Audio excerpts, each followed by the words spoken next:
Hi, I'm Corey Wilder. I'm the Director of Marketing and a clinical faculty member at the Murrow College of Communication. Thank you so much for joining us today for our Proud to be First panel discussion. We extend a big thank you to our sponsors, Alaska Airlines and BECU, for sponsoring all of our Murrow Goes Virtual programs this semester. Today, you can expect to be inspired with thought-provoking stories from Murrow College faculty, staff, students, and alumni about their experiences as first-generation college students. If you have any questions for our panelists, please use the Q&A section, which is located a few icons to the right of your chat icon, and we'll make sure that our moderator sees all of your questions. To kick off our event today, we welcome Lucy Loera, the Executive Director of the Washington State University Office for Access and Opportunity. Thank you for being here today, Lucy. Thank you for having me. I've had a 20-year career here at Washington State University on the Pullman campus. And I've worked primarily in student services and programs that serve first-generation college students. I use the federal definition for first-gen, meaning that students are first-gen if their parents nor guardians completed a 4-year degree. But it's important to note that some schools and programs might expand that definition to include students whose parents might have gotten a degree but outside of the United States, or other programs might limit that definition to say that they're not first gen if their parents even took one course. Either way, what we're talking about are students that come to higher education in a place not necessarily built with them in mind. So students that are first in their family to come without the benefits, the opportunities, the social and cultural capital that are often necessary for college success, and all because their parents didn't attend. While first generation students are quite academically skilled, resilient, and contribute significantly to campus communities, they are often challenged navigating the tangled web of policies, procedures, higher ed jargon, and there are so many unwritten rules. This pervasive hidden curriculum can damage the confidence of first gen students.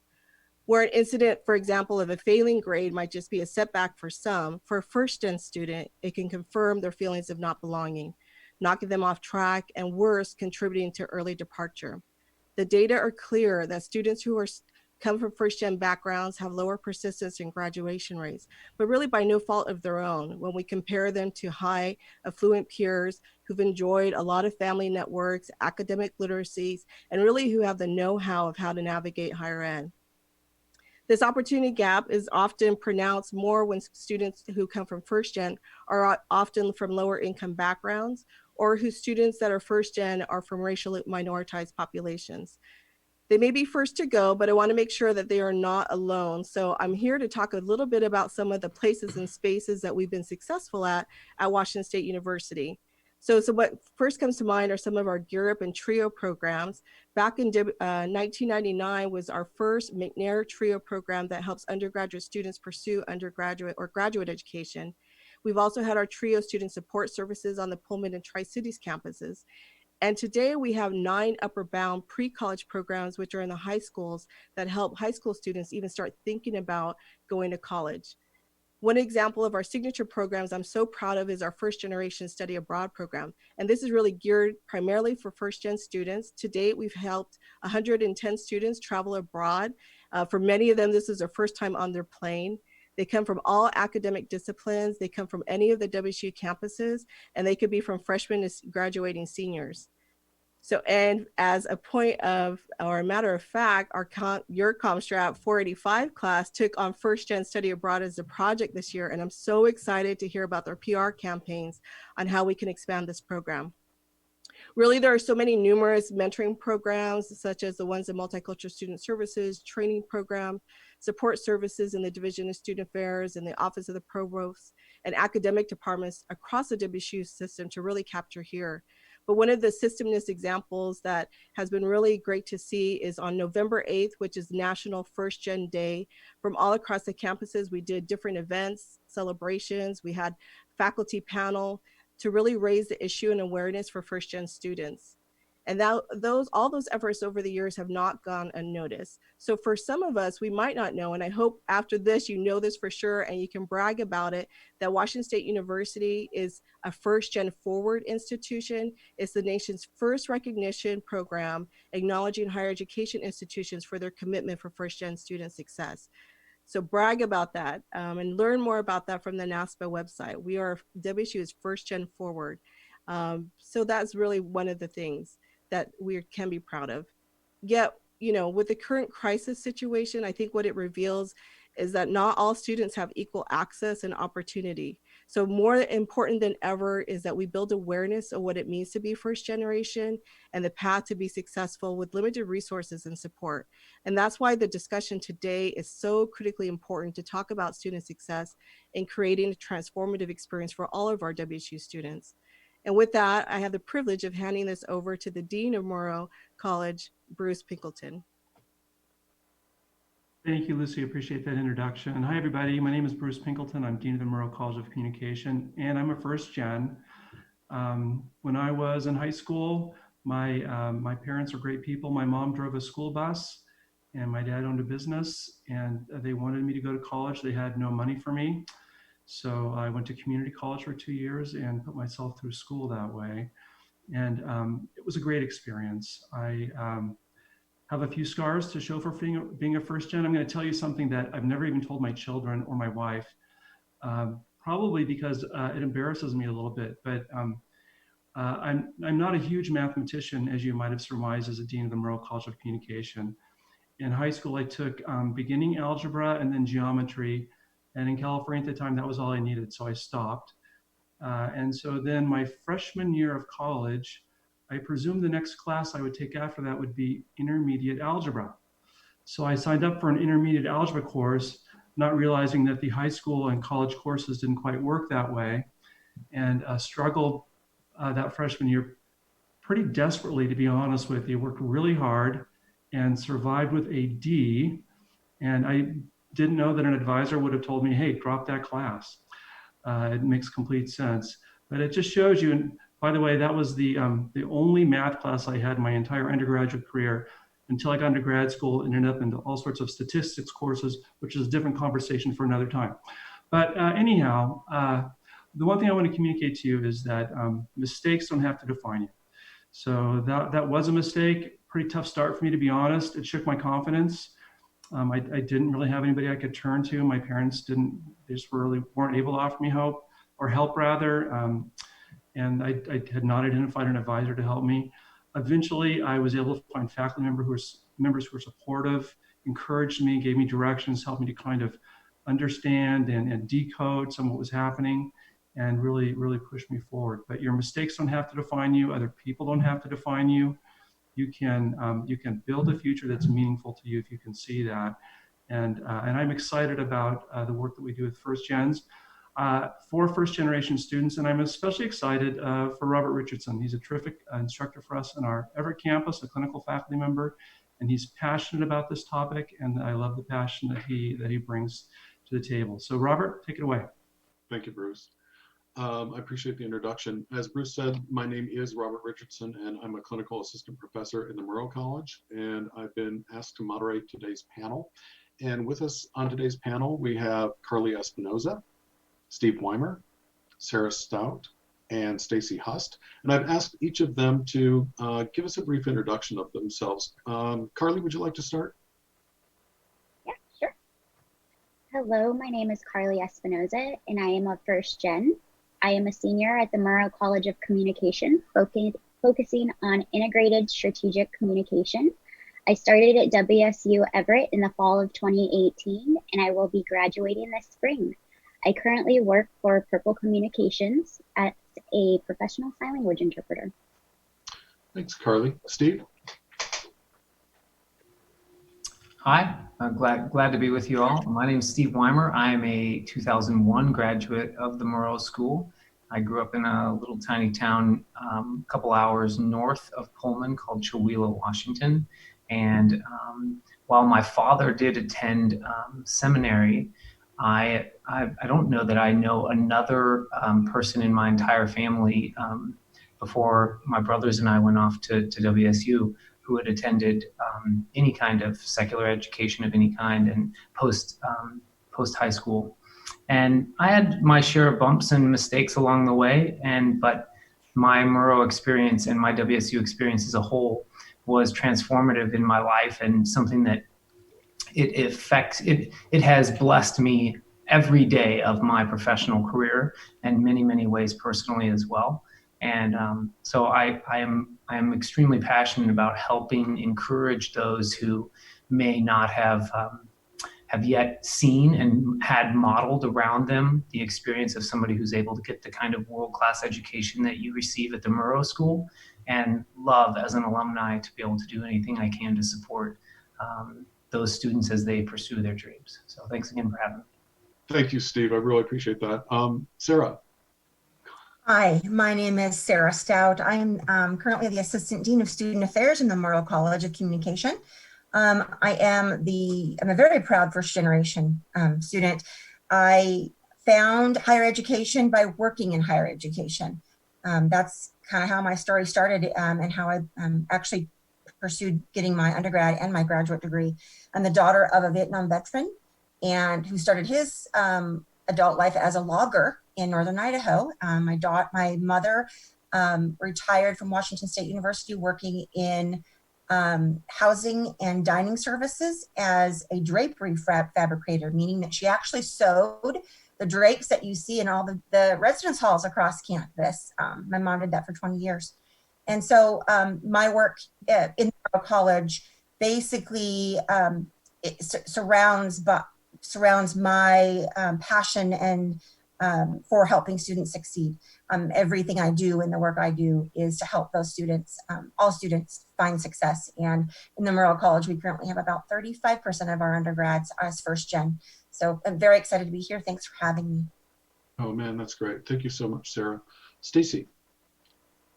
Yeah, hello. I'm Stacey Haast. I'm an associate professor and an associate dean of faculty affairs and college operations in the Murrow College. I'm a very proud first generation student, and I would attest that being first gen is with me every single day.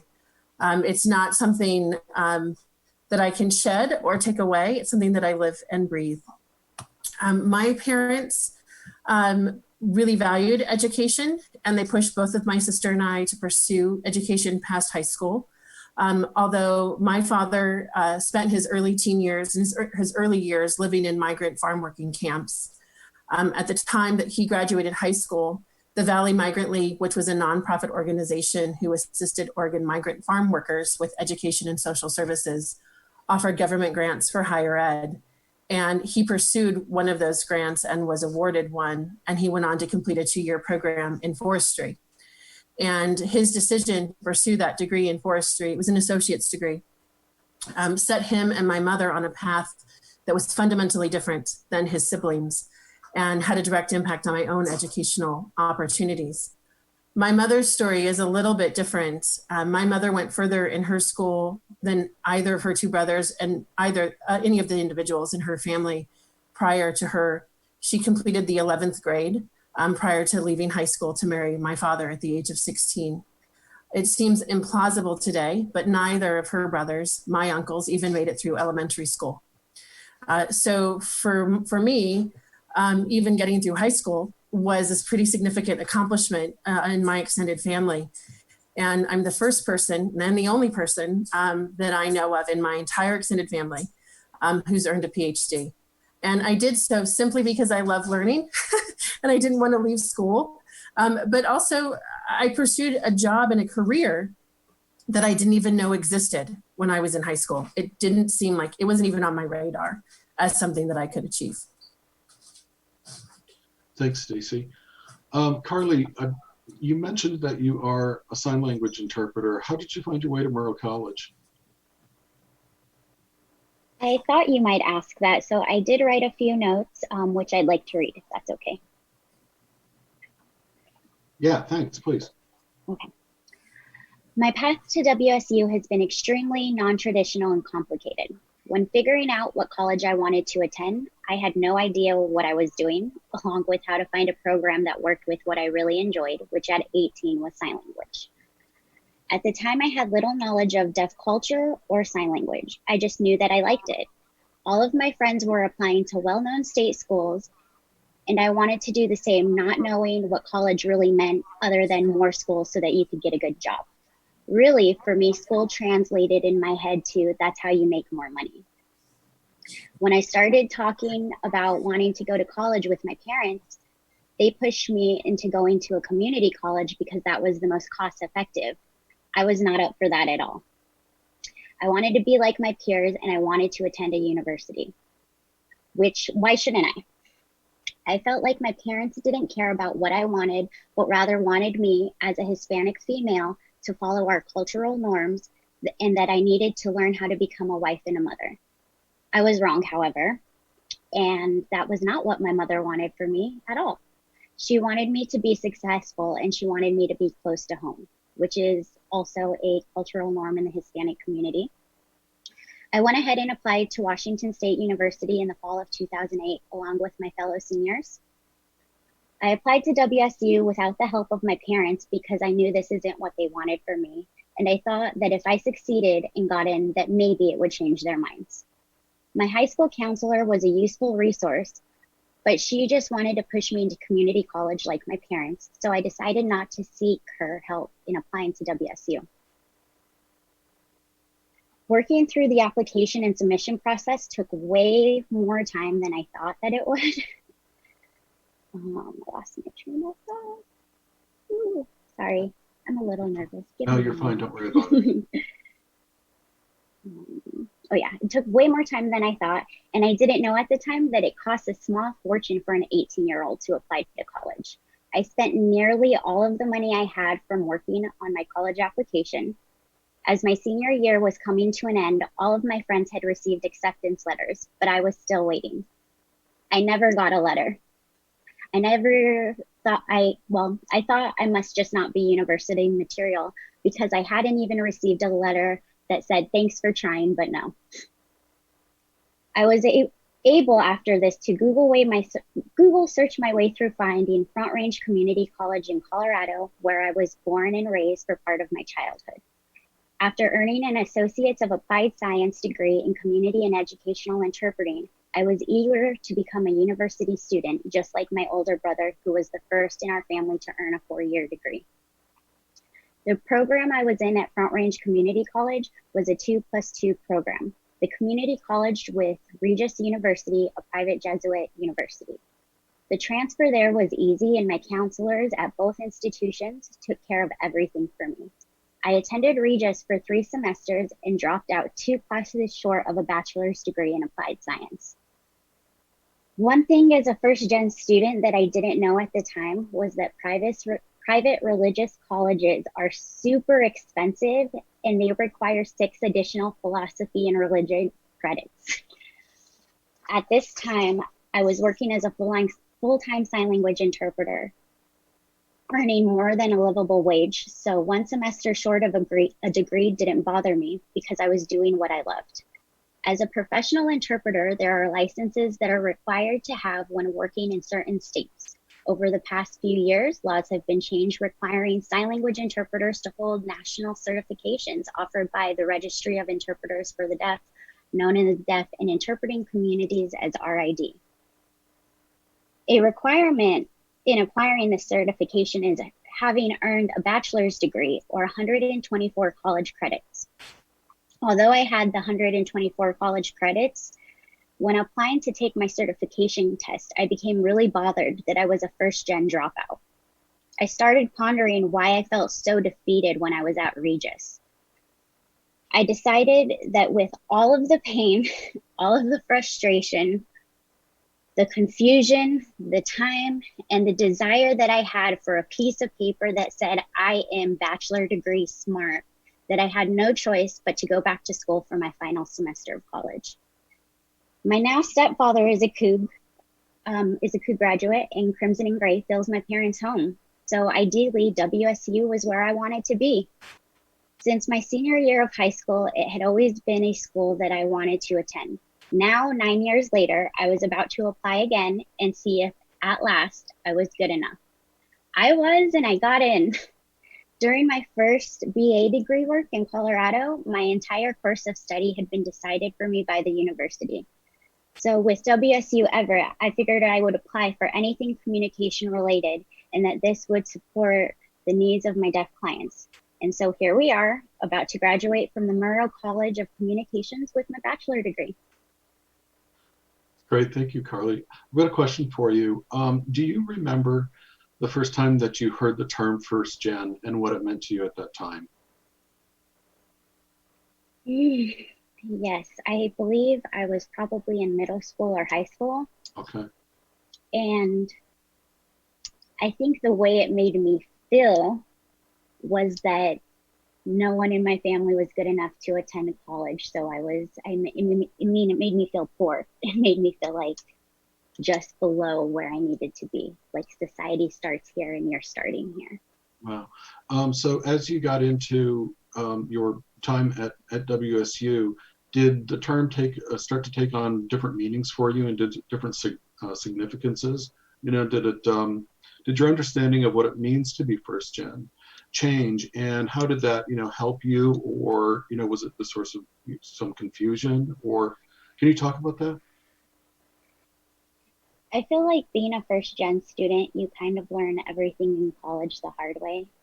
Trial and error is a huge term that I feel like embodies my entire college career. There's a sense of pride. You have this pride that you got into this university. So you don't want people to know when you don't understand something, or when everyone in the room is like, oh, yeah, you log into this, or this is what that means. Right. I've never heard that before. So I think at WSU, it really hit me because there's at WSU Everett, my fellow students are extremely intelligent. I am one of the only first gen at Everett, I believe.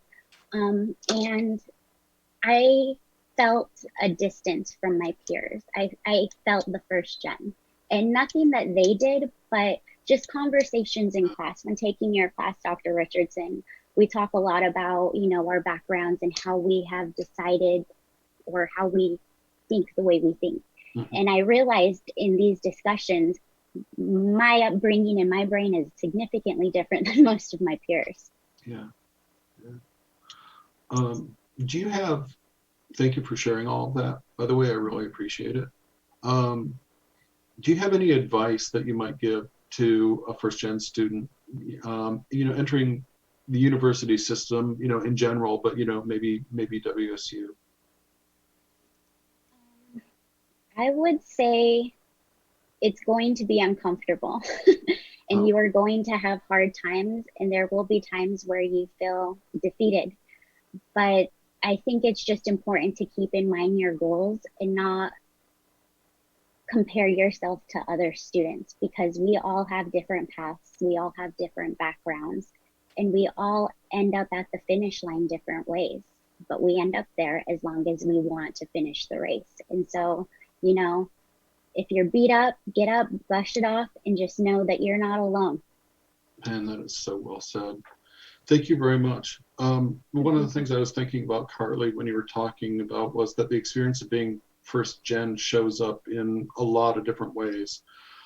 Sarah, having been a first gen student and now being in a position of working with first gen students, in your experience, are there any advantages, that you've experienced in doing your job because you were a first gen student? And have there been any challenges that you've worked through as well? Right. I would say being first gen and working with first gen has been advantageous for me. I would say I use that to inform everything I do. I'm an empath, so I'm very empathetic, right? So I started in higher education in 1999 as an administrative assistant to a college advisor. That's how I found my way, and realized that I was capable and did have the ability to go to college and finish a degree. I was married, I had 3 children. And I worked almost full time doing that with my children. And so later in life, now that I've been working in this industry for a long time, I feel like now it's been quite a while now. It really actually helps the work that I do, and it helps me also work with other advisors and train other advisors, because students have said to me, gosh, you seem to understand me more than other people do. And I think it's because I am very empathetic. I not only can see myself in their shoes, I feel myself in their shoes. So I understand the struggles. I tend to be, over the course of my years working in higher education and specifically as an advisor, I tend to be the advisor that other advisors send their students to. Right. So I'm the one like, oh, you do really well with Sarah. Right. And it's because I think I lead, everything I do is led with my experience as a first gen and through my empathy. So I find it to be extremely helpful. Where I've struggled is as I struggled as a student, right? The bureaucracy of higher education is very difficult to navigate.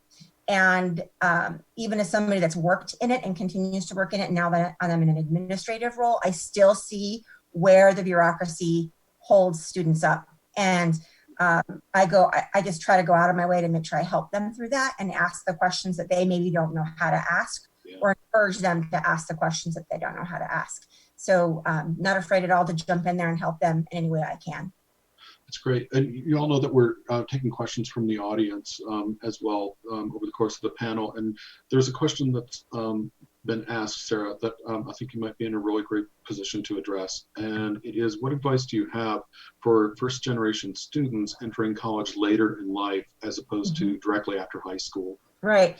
So I said in my introduction, I was raised by a Vietnam veteran. My dad passed away a couple years ago. My mom worked in the service industry. In my family, I love my parents to death. My mom and I are very, very close. She's one of my best friends. But there was a belief that women did not need to have a college degree. That if you were to go to college, it was to support your family in case your husband left you, or in case you were in a situation where you had to be the primary wage earner in the home. So after high school, I went to a 2-year school. I went to Centralia College. And I earned my 2-year degree in basically like an executive secretary, like a vocational program. And that's all I ever thought I would do. I never thought anything beyond that. Getting the position, both of my degrees, my bachelor's degree and my graduate degree are from the University of Idaho. And my first job I got in higher education was, I said, being an administrative assistant to the college advisor. In that role, I realized my love for working with college age students. Okay, so that's how I realized, wait, I mean, I'm passionate about this. I love working with this population of student. I love helping them.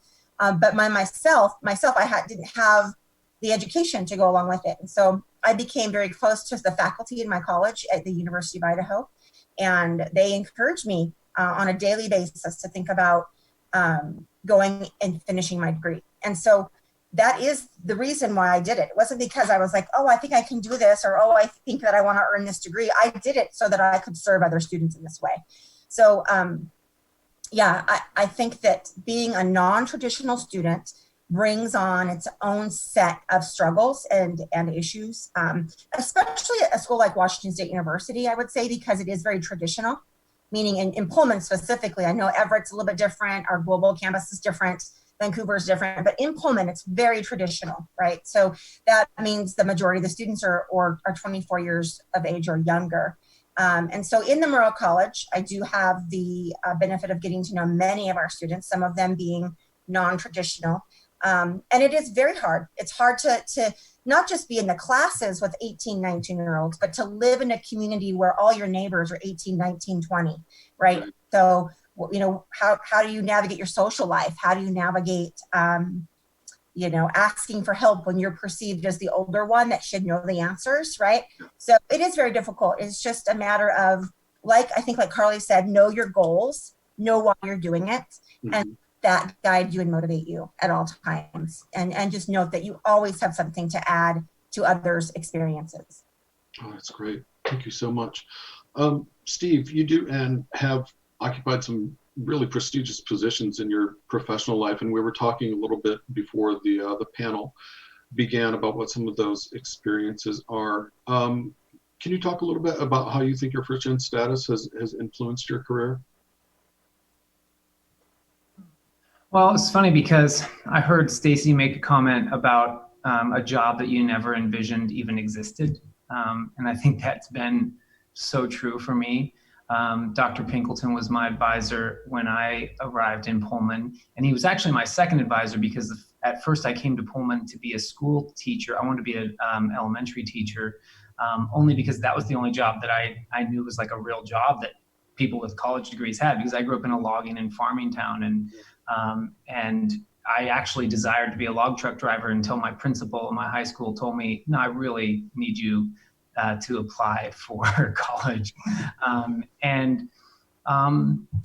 After I realized really quickly as an undergrad that being a teacher wasn't my calling, I really was looking for what all I could sort of conceptualize as an 18-year-old at that time was that I loved WSU and that I loved all the energy and opportunity that I saw around me.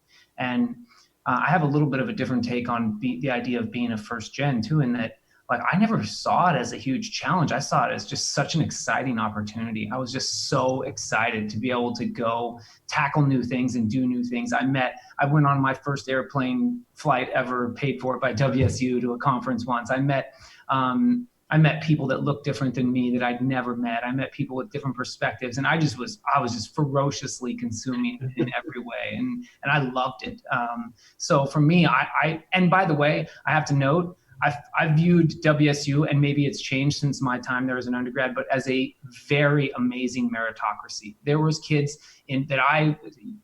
that I interacted with as an undergraduate who were 4th generation, 10th generation college students whose parents were both doctors and lawyers and all kinds of things. And they were flunking out and lost and messed up and coming to me for help and asking me how to tie their shoe at times, or asking each other. And it was a hot mess because we were all on a journey, to Carly's point about getting to a finish line. And that finish line was not set in stone based on your lineage or your color or where you were from or anything else. So to me, I always felt blessed that, and I was denied admission into WSU twice because I wasn't close to university material and had to drive to a community college 30 miles away to try to get a B in a math class so I could get in.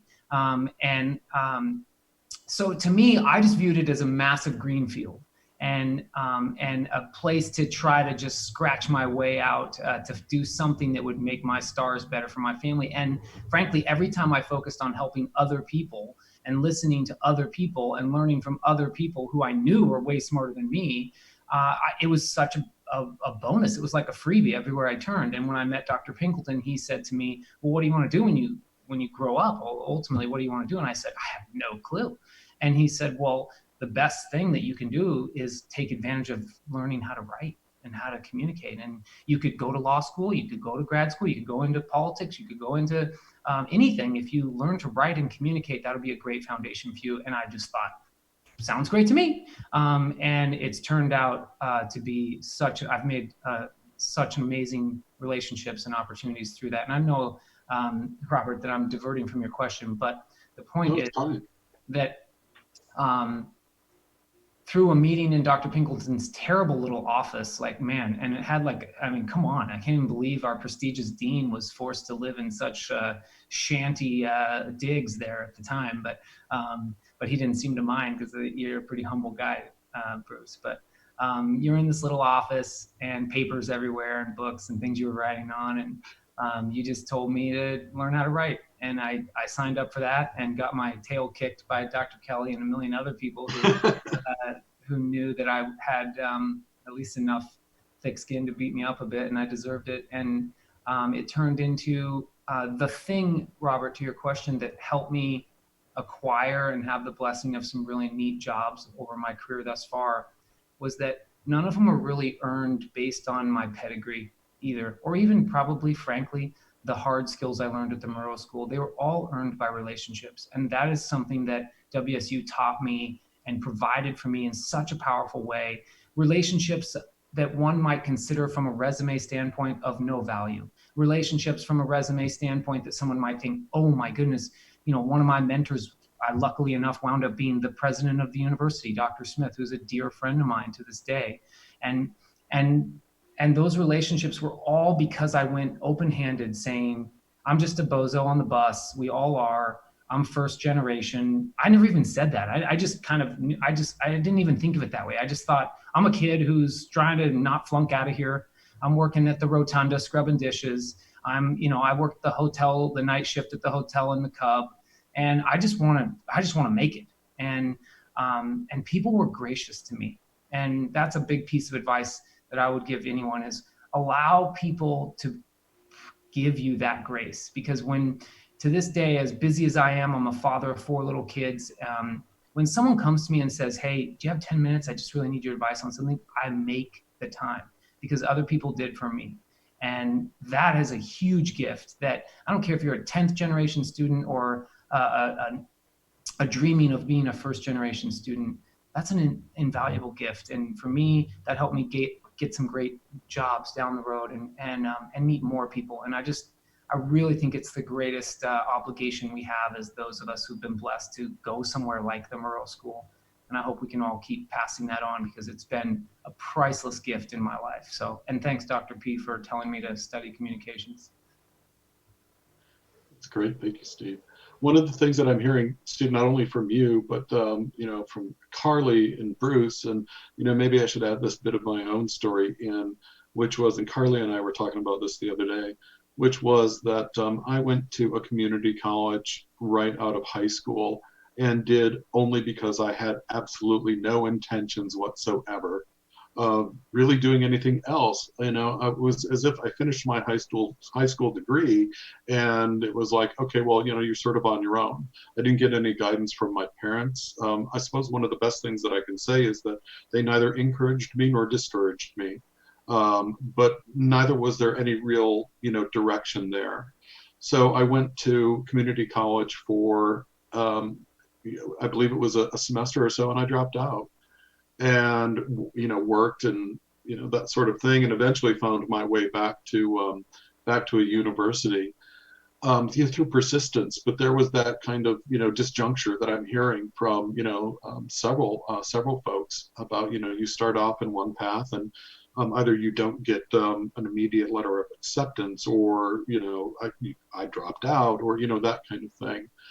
And I think that's really useful for people to hear, that those paths aren't always, straight and easy, I was thinking too, I was talking with you guys about this a little bit earlier, and that I was doing some research recently into some common first-gen experiences and characteristics when I ran across something that really kind of caught me off guard a bit. And that was that it's a common characteristic of the first-gen experience for former first-gen students to take the training that they've received in the process of getting their degrees and take that training back into their homes and cultures and use it for the betterment of their families and communities. And when I ran across that fact, I suddenly understood more and better my own approach to pedagogy, to teaching, that as a teacher, I'm perhaps more interested in what people understand than what they know and the ways in which they came to know it.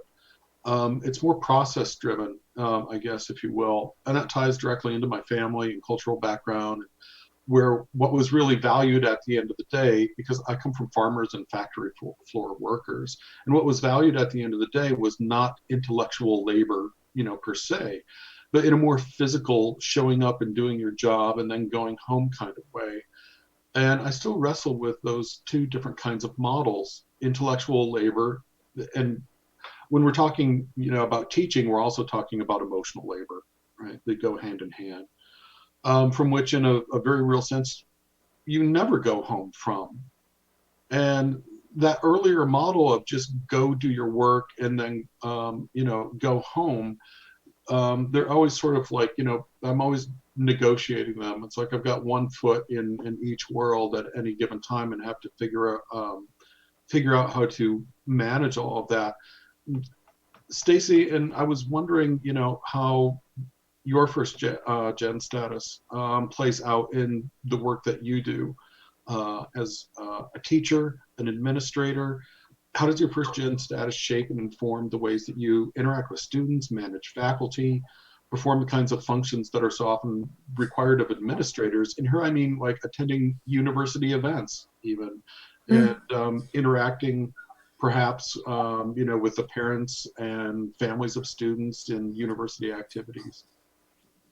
Yeah, that's a really great question. So I think absolutely, as in my path towards a college education, the reason that I continued to pursue higher ed and the reason I got a master's was because when I was getting my undergrad, I had a professor who said, I think you'd be a really great graduate student. So I went to get my master's. And then as I'm getting my master's degree, I kid you not, I went to my advisor and said, I'm really enjoying this teaching stuff that you're having me do. And I really like doing this research. And is there a job I could do that would allow me to do both? I literally asked her that question. And the response to me was, well, you could be a professor. And I thought, no. And I immediately, in that conversation, I said, no, I can't do that. People like me don't become college professors. And I ended up, doing exactly that. And so now in all of my interactions, I think I rely and perceive a path towards success or towards completion of a goal that is sometimes a little bit out of the box. I don't really take no for an answer. If I think we need to accomplish something, I try to accomplish it. And this may mean that I'm looking at a problem from 5 different angles, because that's what I've had to do all my life. If I needed to pursue, if I needed to finish something, I had to figure out a way to get there. And so I use that, I would say almost daily in the job I have currently. It also means that I am empathetic, like Sarah is, definitely. And so I also consider where someone's coming from when they face adversity. And this has been true both in mentoring students as well as mentoring faculty. I don't see things, I see things in gradation, and I ask why. So when someone's not performing up to expectations, my first thought isn't like, well, geez, they're not doing what they're supposed to do. My first question is always, well, why aren't they? Because I know over my own experiences that it's often the why that's having an impact. And it might mean that there's something going on at home, might mean that they're completely unaware of how to reach that success point. And for students in particular, it may be that they're lost and that they don't know, they don't even know what that success looks like. So we can't necessarily expect them to become successful because they don't even know how to define that success for themselves in some times. So I absolutely use it on a daily basis. Oh, man, thank you. Bruce, can I pull you in on this question as well too? As in your experiences as a former first-gen student and a faculty member and an administrator, how does that show up for you? That's an interesting question, Robert. I have to say, as I was finding my way through school and thinking about grad school, I started thinking about teaching as a possibility, but didn't know if I could do graduate level work. I mean, it was just, I went to community college and it was just a very different kind of sense for me. And so I found people to kind of help me along the way, basically, sort of what Steve was talking about, I think, in the same way that you find people who are willing to invest in you a little bit and you take those things and run with them. So out of all the school I've had, my very favorite grade is the A that I got in Dr. Murray's media law class, because it was harder than heck and kicked my butt. So that includes all the grad school stuff as well. But I will tell you that the other thing Dr. Murray did for me was, as I just started asking him questions about, his career and telling him what I was thinking about graduate school and this and that. And this was before the internet. This was before time began. This is when dinosaurs roamed the earth. He started giving me some super useful tips. He said, Bruce, think about doing this and consider doing that. And, if this is happening, or if this happens, or if that happens, ask questions about this or that. He really was kind of guiding me through, and I really had no idea. I mean, I truthfully, I really had no idea. So, so that process basically of kind of getting help, looking to mentors, thinking about where I wanted to go. I thought Carly's point about having a goal and seeing yourself there, working to that, was really outstanding. That became important for me then, and it's still important for me today, as a matter of fact. So, as we deal with some of the COVID-19 issues and some of the budgetary challenges, I look to people who are a little older and a little wiser than I am, and they help me see things that I don't see. I also rely on other people like Stacey or Sarah, and people I trust, and those kinds of things become really, really critical to me as we move forward. I think there's a desire in some respects to do it yourself, to be a sort of self-driven and successful on your own. And it's just not necessary to do that. And you have to put in the effort. You know, Carly made a great point about working hard. You know, you're gonna take a few hits, but you simply don't accomplish what, well, Robert, what you've accomplished, or what Sarah's accomplished, or Steve, or any of us, frankly, without just kind of, you know, pushing through. I think sometimes you just have to not accept failure. And as a first-gen student, I just didn't feel like failure was an option. I mean, if college didn't work out for me, I had no plan B. And I really didn't. I just didn't know what else I was going to do with myself, honestly. And it wasn't like I had a huge career planned out for myself. And certainly, you know, being the dean of the college was, even as a professor, that was the last thing on my mind. I never thought that would happen. I mean, I just wasn't even thinking about it. So all those things are incredible, you know, blessings to me. I do think as you prepare, as you succeed in small things, you get opportunities to succeed in larger things. And a little preparation goes a long way as you begin to build your career. So I think those things are important. Carly, I'm excited to see where your career takes you. I mean, you're so young, obviously, and you've set some goals for yourself. I think it's exciting to see what we can do when we work together and support each other in that way. And I think that's really what I learned as a first-gen student.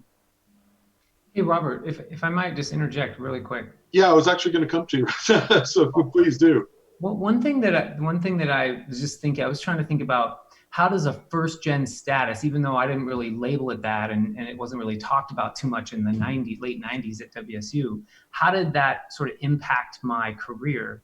And I did actually think of one, and that is, I think if you approach your college education as an entitlement or something that but this is no judgment on those who are fifth generation or whatever, but if you sort of grow up with that expectation, it's possible that you don't start your career and live your life with the same level of feeling that it's such a gift. Right. And for me, I can only speak for myself, but I felt like it was such a gift, both my experience at WSU, the relationships, the education. In fact, my biggest regret from WSU is I probably put the education lower, the actual technical learnings from the Murrow School too low down the priority list. I was involved in too many other things.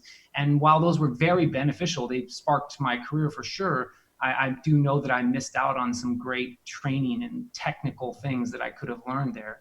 But because I viewed it as such a gift, it shaped my leadership strategy. It shaped how I lead other people. And so I view so much of everything I've been blessed with as a gift. But I'm a person of faith, so I think it's a gift that's even higher than WSU. But the point is, much of that empowered by WSU.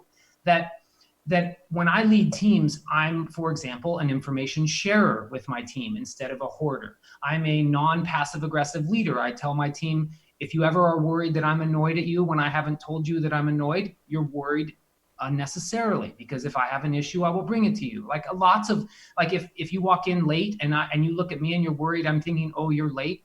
I'm not worried. If I was worried, I would tell you, right? And so many different things that I think reduce the bureaucracy and the annoyance of working in a corporate culture or working on a team. Because I felt so blessed to have what I had, I never really got my significance out of being someone's manager. And just so turned out that people then liked to work for me because I wasn't getting my jollies out of telling them I'm in charge of you. Because I always just felt blessed to be in charge and like it was a responsibility. And so many things about that very premise of how I got to WSU, how blessed I felt to leave there with a degree, which I literally got my degree and thought, I can't believe I actually have this. And that has just formed all of my leadership style as an executive and a leader. And I feel like it's made me better because I approached it with such a sense of gratitude and not a sense of entitlement.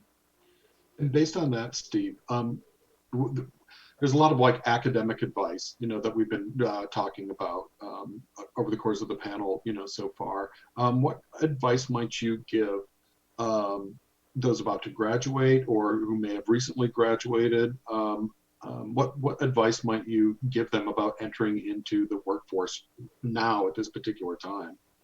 Yeah, I think it's just don't limit yourself. People. There's a difference between, the sort of sometimes kind of sounds a little trite, like, you can be anything you want and just, dream big. That sounds a little fluffy to me sometimes, in the sense that it also has, many of us are dealing with realistic inhibitors, right? To just achieve, I mean, I would love to play for the Seattle Mariners, come on. But like, reality bites, right? And I think there's a difference between sort of this fluffy, like, achieving, go for anything you want, and a realistic approach, sort of very much articulated by Carly's journey and Stacey's and Sarah's too, is you have steps along the way, and you meet people along the way who help catalyze you. And if you remember, though, every single person, what Carly said, what Stacey said, what Sarah said, they mentioned a person, whether it was a family person or a boss or somebody who sparked something in them by saying, hey, I think you'd be a good grad student. Hey, I think you could teach. Hey, I think you should try this, apply for this, go for that. I had countless of those. And the funny part is that it's not too hard to understand and accept that we all benefit from that. But so often we forget to give that forward, and we don't realize the exponential benefits of doing that, of placing that trust in other people. And so I guess I would say a young college student, the ones that I see who are tenacious and they're fiercely passionate about winning and succeeding and growing in their career, they tend to think about themselves as, I need to network and I need to know people, and I need to do extracurricular and make sure my resume is great. And they probably don't think of themselves as a giver. And I would say that you can give a lot. I used to clip out, even as a senior in college, and even when I went to grad school shortly in Arizona, and as a very young, insignificant in my career professional, I would read through publications at the time. Dr. Pinkleton brought this up about the internet, but at the time we actually still read newspapers, and I would clip them. I would clip articles and mail them to people. I would write hand letters. I sent birthday cards. To this day, I try to send handwritten cards. And I did that as a young professional who had nothing to offer, no great network, no wealth. I couldn't donate money to anything. But you know what? I remembered people's birthdays. I found newspaper articles that I thought would be interesting to someone. And I was, by the way, unashamed. I would send a newspaper article to the governor about WSU and say, hey, there's some really interesting things happening in the bear research. And, this is a very important thing. Encourage you to do anything you can to help fund additional research at Washington State for the bears. I had no shame in that, right? I would send all kinds of letters. And the truth is, because my spirit was genuine in it, more often than not, I get letters back. And it helped my career, but it really was through a genuine sense of giving. So my advice, and I'm sorry for the long answer, but is, as a young professional, don't think about the things you need to go get. Don't think about the things you need to figure out, who you can meet and how you can do this. Think about the areas where you can give. And if you think about the areas where you can give, I know it sounds like I'm not trying to make it into a duplicitous effort here, but like, I am an example, and I assure you, if you really genuinely focus on giving, even if it's something super small, it will benefit you in a tremendous way. And it certainly did for me, and I've never seen someone genuinely pursue it and have it not be a priceless, valuable thing for them as they learn to grow their network and their skills. Thank you. That's really amazing advice. Bruce, on the back of what it is that Steve has said, how does that resonate with you? If you were giving advice to students coming into the university system, or maybe more specifically, WSU, what would you tell them? Thanks, Robert. Great question. The one thing that I think about WSU in a general sense, and the Murrow College, it's something that I think is meaningful to me as a person, is we have people who want to see other people succeed. Sometimes I see students, they feel like professors are there to fail them. They have a very sort of defensive posture. I remember telling my 312 students when my principles of PR class, which Steve had to suffer through, and he's still speaking to me today. So for that, I'm grateful, Steve. We're here to help you. You have to do the work, but we want you to succeed. It's people who get into teaching, people who get into advising, those kinds of things, they want to help other people. I mean, that's the whole motivation right there. So at the end of the day, I see it as an opportunity for us to help other people and to move people forward in the same way that we were helped. It's really the kind of thing that Steve was talking about in my mind. I mean, I get excited. Honestly, once you become a professor or whatever, your career is set in many respects. I think you're doing your thing, and what really just resonates deeply with me is seeing students succeed. So when I heard Carly's story, I was just like, oh my gosh, that is so cool. When I heard Stacey's story, I was like, wow, I had no idea. Uncles didn't even graduate elementary school. And I've worked with Stacey for years, and I was on her master's committee. That's amazing.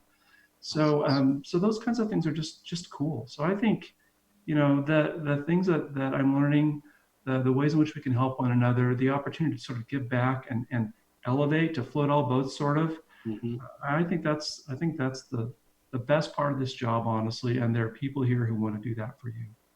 And if you find the wrong person who doesn't want to, don't let that person discourage you. Go find the right person who does want to help you out, because those people, they outnumber the other kinds by a lot. Amen.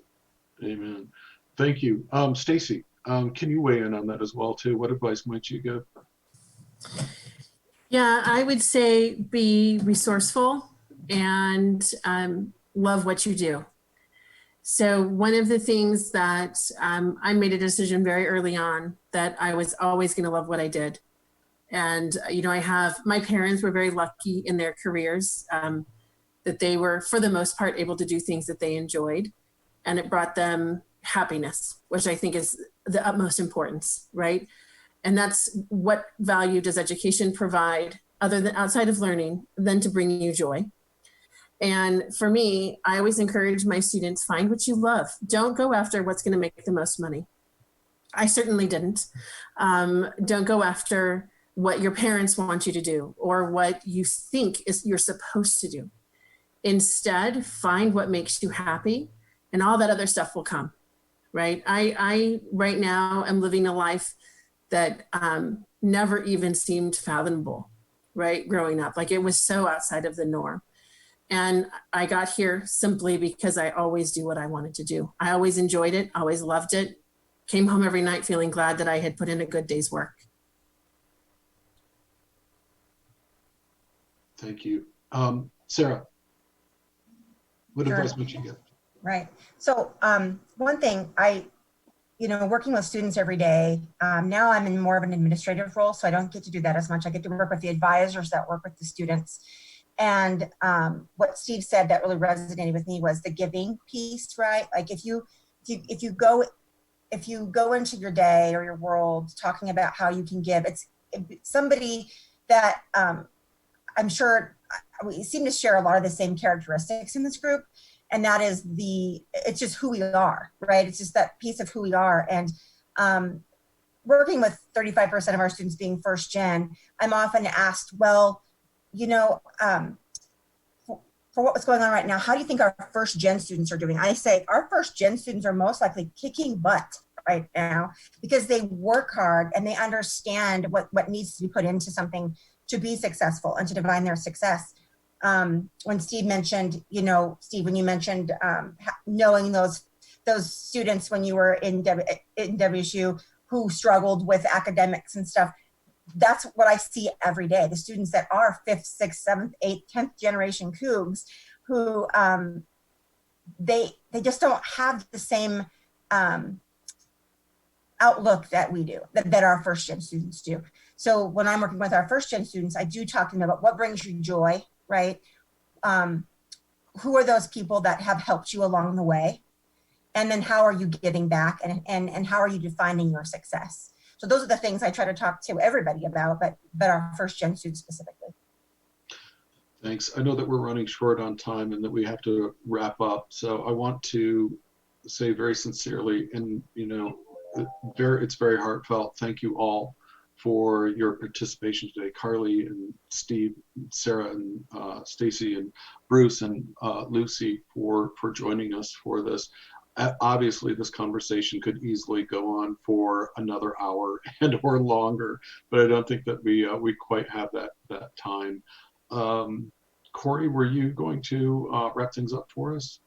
I am. Thank you all so much for being here, and thank you for the attendees for sticking with us for this amazing hour. I would recommend that you check out our website and check out our social media pages for future events. We will be holding more virtual events like this one, and we do appreciate you all coming. Thank you so much for being here.